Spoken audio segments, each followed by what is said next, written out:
আসসালামু আলাইকুম। আমি সিদ্দিক, বর্তমানে আছি পাটুরিয়া ফেরিঘাট। তো আসছি রাত 11টার দিকে, আইসা যে আটকাইছি। এখনও কুয়াশার কি অবস্থা দেখতেই পাচ্ছেন আপনারা। অবশ্যই যারা ফরিদপুর যশোর এই পাশে মুভমেন্ট করবেন, পদ্মা সেতু দিয়ে যাওয়ার চেষ্টা করবেন। এদিকের অবস্থা পুরো একবারে বাজে। তো রাত থেকেই এরকম অবস্থা। তো যারা আসবেন অবশ্যই হাতে সময় নিয়ে আসবেন, আর দেখে শুনে আসবেন। রাস্তাঘাটও খুব কুয়াশা, তো দেখে শুনে গাড়ি চালাবেন। ঠান্ডার শেষ সময় একটু কুয়াশা বেশি পড়ে। তো দেখতেই পাচ্ছেন ফেরিঘাটে ফেরির কি অবস্থা, বিশাল লাইন পড়ে গেছে ফেরিতে।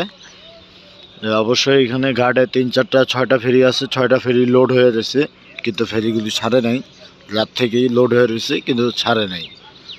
তো আমিও রাত থেকে ফেরিতেই আছি, ঘুমায় ঘামায় এই আর কি। আসসালামু আলাইকুম।